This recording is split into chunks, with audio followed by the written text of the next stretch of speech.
autonomia municipal, né? Resumo de todas as disposições da Constituição: autonomia auto-organizatória, autonomia política, autonomia financeira, autonomia administrativa e autonomia legislativa, né? Então, são aí 5, né, as autonomias que expressam a autonomia municipal. Tudo bem? Muito bem. Se nós temos a disposição de que a União, os estados e os municípios são autônomos, nós podemos também encontrar no texto constitucional disposições a respeito de um fenômeno em que esta autonomia será, de alguma forma, contrastada para que ela seja preservada. Nossa, como assim? Né? Bem, trata-se aqui do mecanismo constitucional da intervenção. Justamente quando a autonomia municipal e estadual está sendo desrespeitada dentro dos limites da Constituição, a própria Constituição nos dá um remédio. Qual é esse remédio? É um remédio amargo chamado intervenção. Intervenção da União Federal sobre os Estados-membros e a intervenção dos Estados-membros sobre os municípios. Portanto, né, a ideia aí é de que a intervenção ela é um mecanismo para que as coisas, né, a autonomia, no caso aí municipal, seja colocada dentro dos trilhos, dos limites constitucionais. Então, intervenção é um instituto que visa preservar a federação e a autonomia mesmo dos municípios conforme os limites constitucionais. A intervenção ela tem um caráter preventivo, ela não é repressiva, e a sua origem histórica está na Constituição de 1891. Né? Isso é lógico, faço a anotação, na medida em que é a partir da Constituição Republicana de 1891 que o modelo federativo é adotado no nosso país, lembrando que durante o Brasil Império nós não éramos uma federação. O Brasil era um Estado unitário e, portanto, sendo um Estado unitário, não há que se falar em intervenção.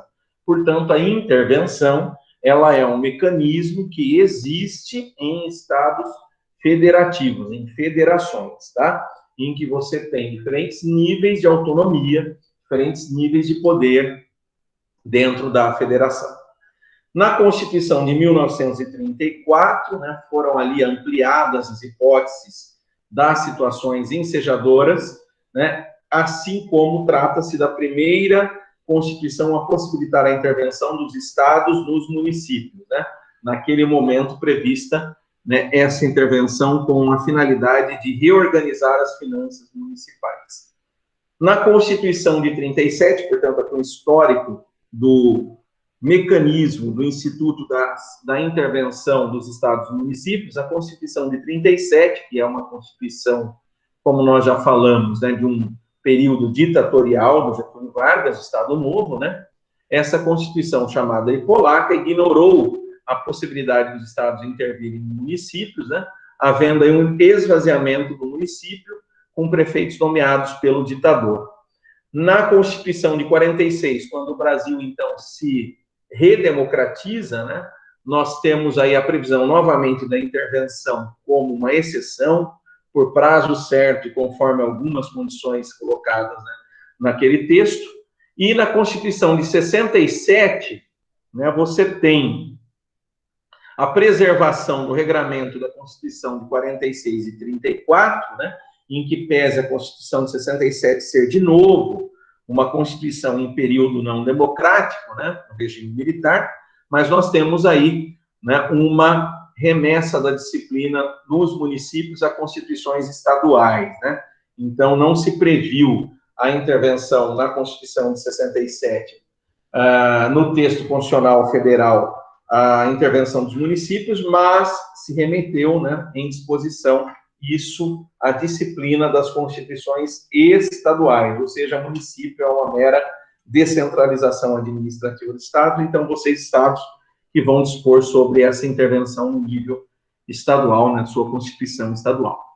Intervenção dos estados e municípios, o texto da Constituição Federal de 88, artigo 35. Então, temos aí o artigo 35, e anoto aí, a intervenção dos estados e municípios, ela tem um caráter excepcional, não podendo, portanto, essas disposições dos incisos do artigo 35 serem interpretadas de forma extensiva ou analógica.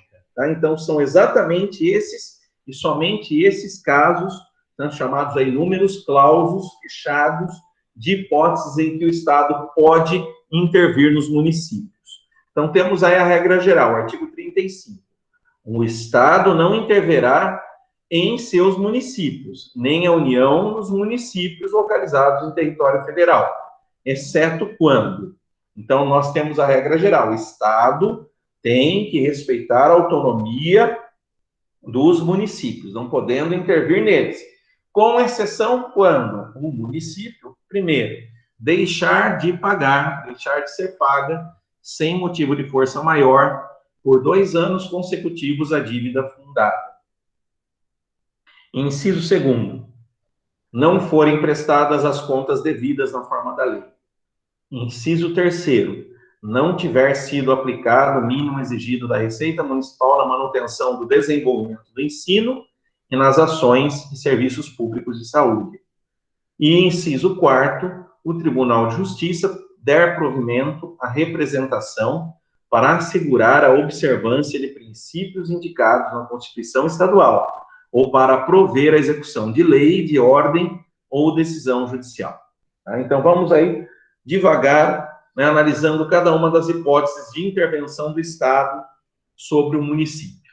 Primeira hipótese, primeiro caso, quando o município deixar de pagar sem motivo de força maior, por 2 anos consecutivos, a dívida fundada. O que é dívida fundada? O conceito da dívida fundada está aí recortado, né? Está num decreto federal de 86 que diz o seguinte: considera-se dívida fundada ou consolidada aquela que compreende os compromissos de exigibilidade superior a 12 meses, contraídos para atender a desequilíbrio orçamentário ou financeiro de obras e serviços públicos e que dependam de autorização legislativa para amortização ou resgate. Então, esse é o conceito legal da dívida fundada. Bem, em resumo, a dívida fundada é aquela dívida que o município tem, né? De 12 meses, né? Passou-se 12 meses, não se pagou a dívida, né? Que ele possui. Depois, né? Passou-se outros 12 meses, não se pagou a dívida, né? Mais 12 meses. Então, 2 anos consecutivos de dívida fundada. Dívida fundada é a de 12 meses, depois mais 12 meses, 2 anos, 24 meses, o município não tem pago as suas dívidas, né? E aí, então, é um caso, em tese, do Estado intervir para reorganizar, como eu disse, aí a origem está lá na Constituição 34, né? Para reorganizar as finanças municipais. Tá? Então, é uma hipótese de intervenção bem antiga, portanto.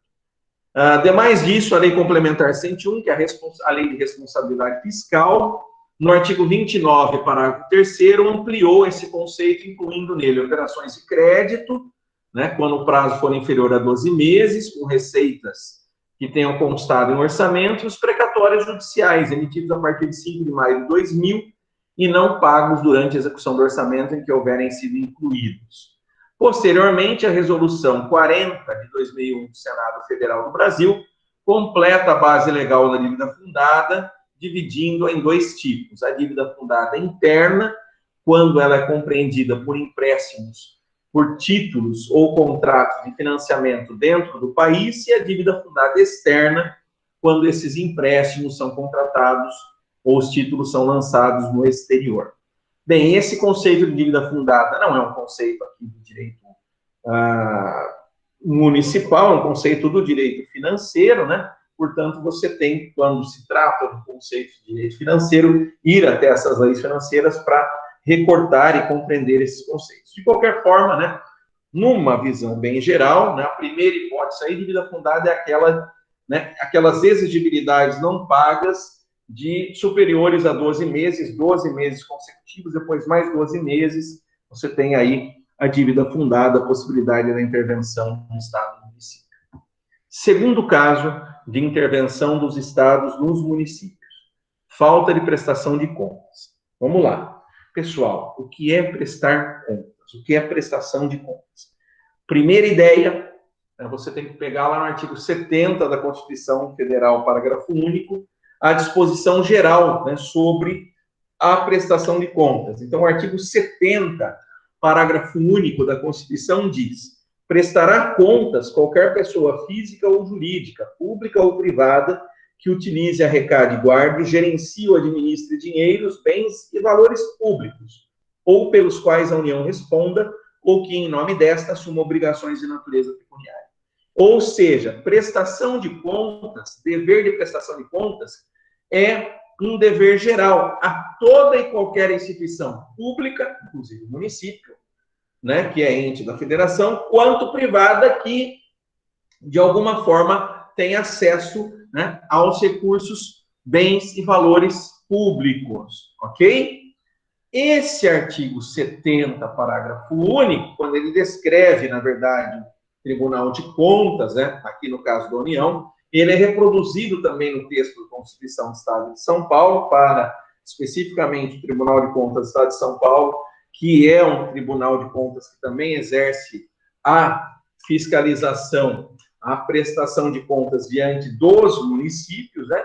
E aí, além deste artigo, você tem que se atentar ao artigo 31, retrocedendo aqui, artigo 31, em que você tem, né, a disposição expressa sobre a fiscalização do município, né, sendo ela exercida pelo Poder Legislativo juntamente com o Tribunal de Contas, tá? Então, a fiscalização do município, inclusive, né, na prestação de contas dos municípios, né, sobre as suas finanças, seu orçamento, etc., a prestação de contas essa, né, que está fiscalizada no âmbito do município pelo Poder Legislativo, juntamente com o Tribunal de Contas.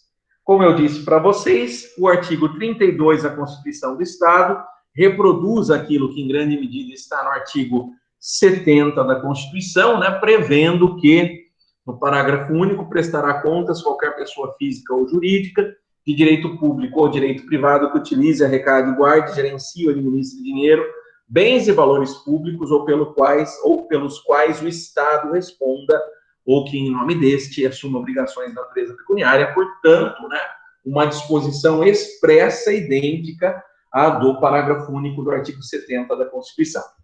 E se você for para a lei orgânica do seu município em específico, você notará que há uma reprodução idêntica também no nível municipal, em que você vai ter ali uma disposição sobre o dever de prestação de contas.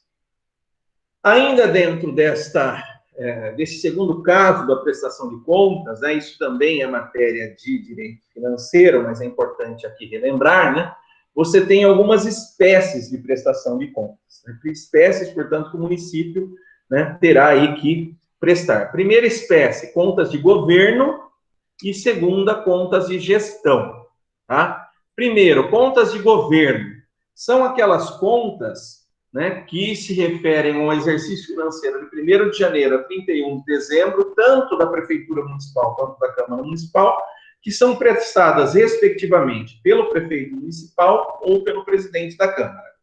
A diferença dessas duas contas de governo, pessoal, é que quando se trata de lei do prefeito municipal, de contas do prefeito municipal, da prefeitura, o Tribunal de Contas analisa essas contas, faz um documento, né, que é a análise das contas, um processo complexo de análise de contas, e aí conclui, né, esse julgamento técnico dessas contas e manda esse julgamento técnico, quando é feito no tribunal, depois de feito no Tribunal de Contas, para a Câmara Municipal. Aí, na Câmara Municipal, essas contas vão ser efetivamente julgadas pelo Poder Legislativo. Então, no caso das contas de governo do Poder Executivo, o Tribunal de Contas, o que ele faz?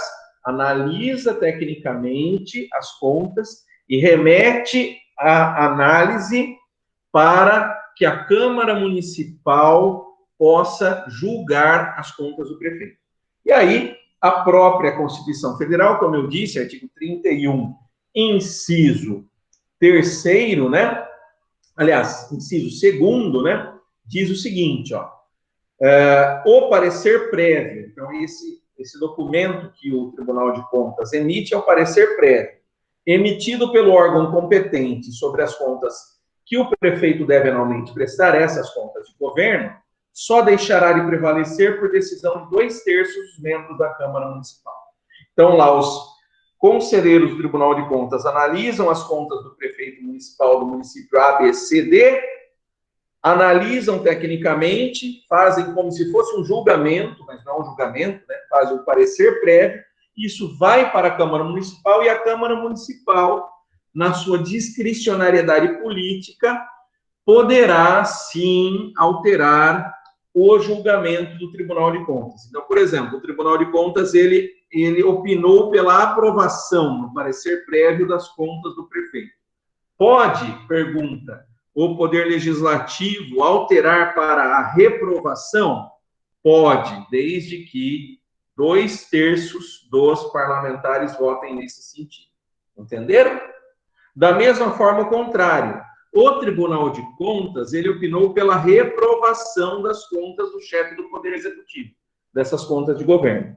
Aí esse parecer prévio vai para a Câmara Municipal. Pode, os vereadores, pode a Câmara Municipal aprovar, alterar, né, esta opinião, esta avaliação técnica do Tribunal de Contas? Pode sim, por 2/3 também dos votos dos vereadores da Câmara Municipal. Tá? Inclusive, né, a lei orgânica e o regimento interno prevê que nessa situação o presidente da Câmara também vota, né, porque é uma situação de quórum específico de 2/3. Entenderam? Então, para alterar o resultado, alterar o julgamento das contas de governo do prefeito, deverá a Câmara Municipal aprovar em 2/3, alterando, portanto, aquilo que está opinando pela reprovação ser aprovado e o contrário também, aquilo que está sendo pelo Tribunal de Contas opinado pela aprovação pode ser reprovado pela Câmara de Vereadores, desde que 2/3 de seus membros assim entendam. Ok? Diferentemente, são as contas de governo do Poder Executivo, do prefeito municipal, que, como vocês sabem, a depender do teor delas, pela lei ficha limpa, poderá ter reflexos eleitorais, né? Diferentemente, as contas do presidente da Câmara, pessoal. No caso do presidente da Câmara, o Tribunal de Contas vai efetivamente analisar tecnicamente e julgar. Tá? Então, não é remetido como um parecer prévio para o Poder Legislativo, para depois o Legislativo, os outros vereadores, analisarem. No caso do presidente da Câmara, tá? O próprio Tribunal de Contas é quem vai dar a palavra final, dizendo se aquelas contas de governo, elas são reprovadas ou aprovadas. Tudo bem? Então, neste ponto, né, o tratamento para os dois poderes é diferenciado. E aí, do julgamento que o Poder Legislativo Municipal, a Câmara de Vereadores faz, depois nós vamos estudar isso, tá? Com mais profundidade, mas já estou adiantando. Isso tudo é expresso num documento chamado, numa espécie normativa chamada Decreto Legislativo. Tudo bem? Como eu falei para vocês, né, o dever de prestar contas, ele ocorre tanto nas contas de governo quanto nas contas de gestão. E aí, em resumo, qual é a diferença das duas? As contas de governo são todas as contas, finanças, orçamentos, município, e as contas de gestão são aquelas prestadas por órgão público que entregue ou receba recursos públicos de um outro ente público ou privado que não decorra de determinação legal ou constitucional.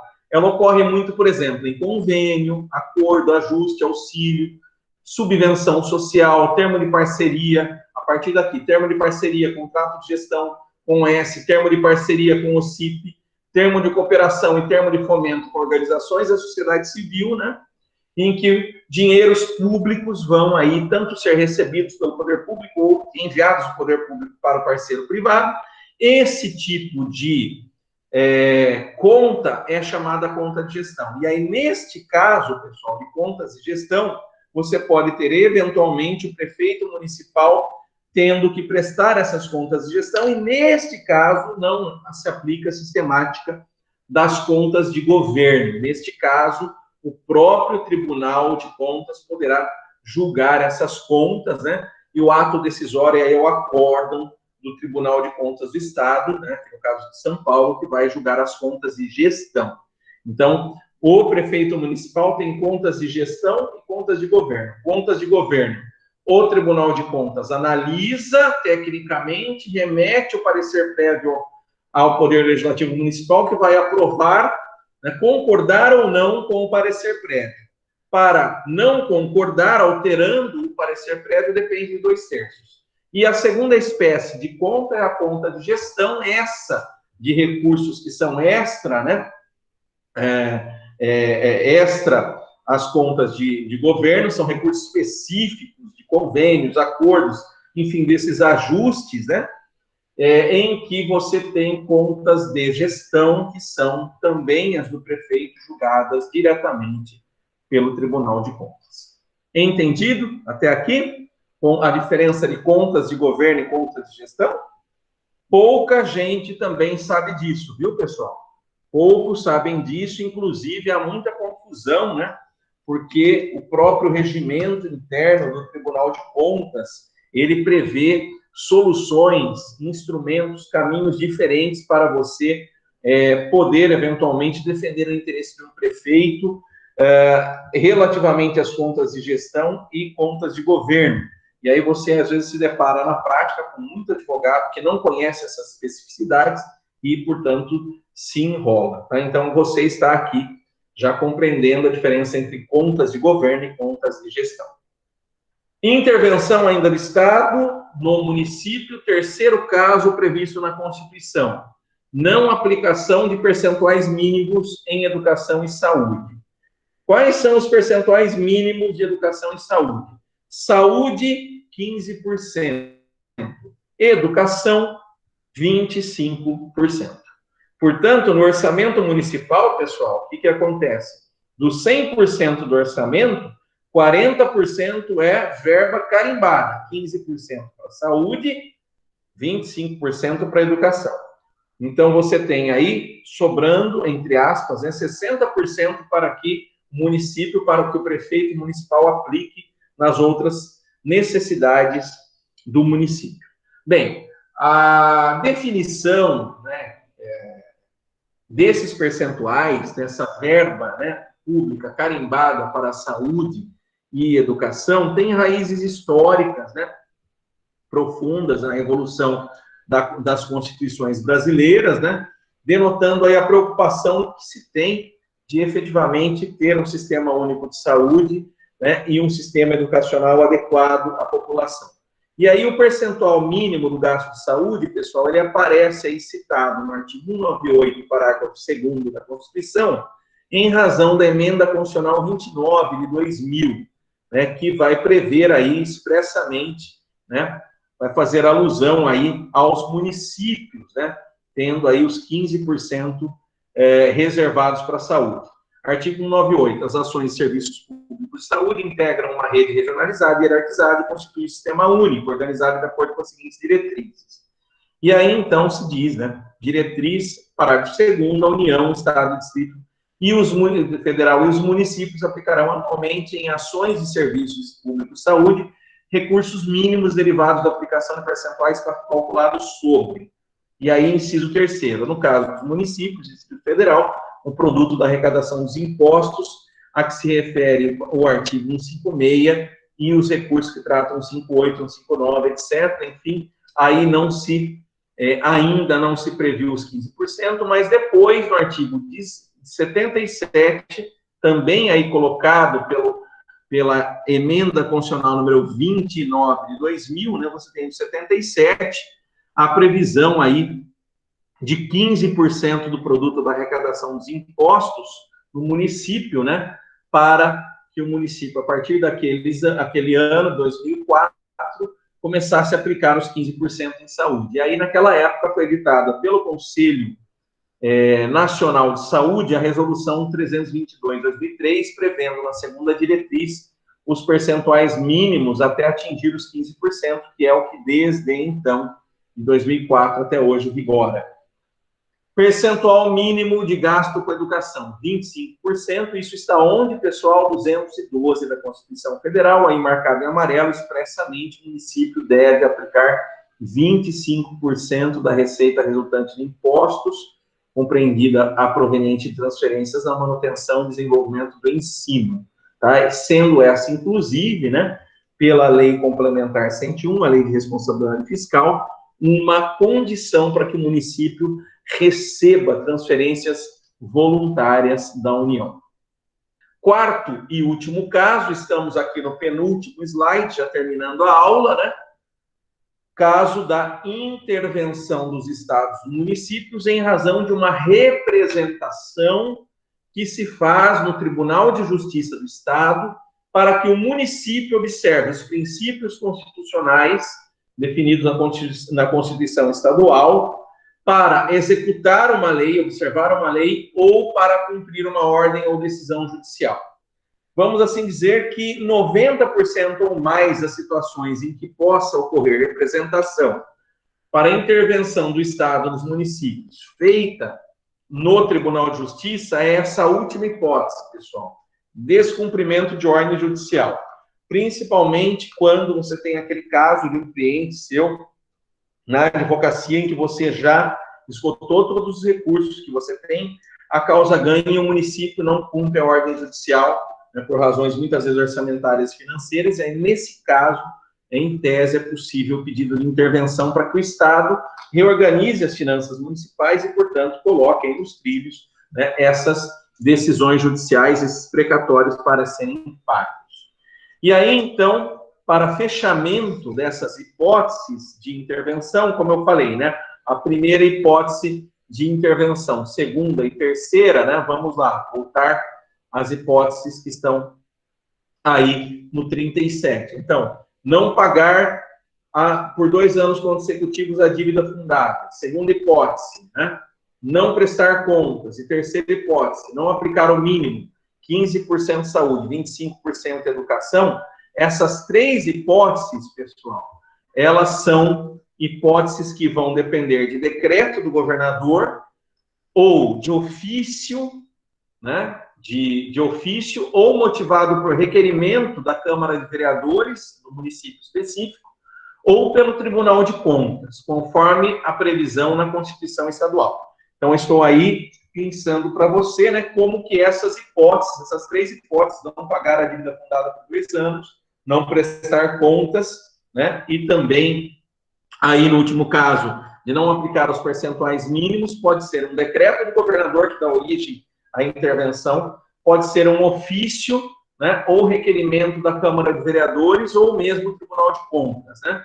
Nesse caso, o Supremo Tribunal Federal entendeu que não pode haver previsão do Tribunal de Contas requerer diretamente, quando analisou a Constituição do Pará e Maranhão. Então, nessas 3 hipóteses, né, a intervenção é determinada por um decreto do governador. Ou seja, não pagamento de dívida fundada, repito, não prestação de contas, e terceiro, não aplicação dos 15% de saúde, 25% de educação. A intervenção é determinada em decreto do governador, que decorre de ofício ou pedido, né, da Câmara de Vereadores ou do Tribunal de Contas. E aí, baixa-se o decreto do governador e, pelas regras constitucionais estaduais, este decreto tem que ser encaminhado em 24 horas para que a Assembleia Legislativa vote. Ou seja, é um sistema, pessoal, parecido com a decretação de estado de sítio, né, de emergência, tal, da Constituição Federal, né, em que você tem a necessidade do Poder Legislativo avalizar o decreto do legislador, tá? Então, o decreto interventivo do governador deverá ser, em 24 horas depois de publicado, encaminhado para que os deputados da Assembleia, reunidos em sessão para isso, votem e ratifiquem, confirmem ou não a intervenção do Estado no município. Tudo bem? Nos 3 casos, nos 3 primeiros casos. No quarto caso, não. No quarto caso, como a intervenção se dá por intermédio do tribunal, do Poder Judiciário, do Tribunal de Justiça, você não tem o controle político da Assembleia Legislativa, pelo menos assim entende a doutrina de forma imediata. Então, não há um decreto interventivo do governador, o que há é uma ordem judicial para que haja intervenção, e nesse caso a Assembleia, em tese, não se manifestará. Entretanto, na doutrina de direito municipal brasileiro, você vai encontrar alguns doutrinadores dizendo o seguinte, mesmo não sendo uma hipótese que o texto constitucional federal e estadual vai conferir ao Poder Legislativo de exercer esse controle, é possível se pensar, se adotar o que prevê o artigo 49, inciso 5º, da Constituição Federal, em analogia, se aplicar o 49, inciso 5º, para este caso. E aí você me pergunta, Raul, mas o que é o 49, inciso 5º? O 49, pessoal, é a definição no texto constitucional da competência do Congresso Nacional. E entre as competências do Congresso Nacional, há uma disposição que às vezes é pouco percebida por muitos, que é a competência do Congresso Nacional, seja Senado Federal ou Câmara de Deputados, de sustar atos normativos do Poder Executivo que exorbitem o poder regulamentar ou os limites de delegação legislativa. A segunda parte, delegação legislativa, se trata da lei delegada que está prevista na Constituição Federal para a União Federal, Em muitos estados você não tem essa previsão constitucional. Mas a primeira parte é importante. Então, o decreto do governador que exorbite o seu poder regulamentar, em tese, e em tese não, há disposição na Constituição do Estado de São Paulo que a Assembleia Legislativa poderá baixar um decreto dela, legislativo, derrubando, tirando a eficácia, sustando a eficácia do decreto do Poder Executivo que exorbitou o poder regulamentar. Perceberam? Então, você tem aí uma hipótese clara, em que, eventualmente, você, segundo alguns doutrinadores, poderia acionar esta competência do Poder Legislativo e o Poder Legislativo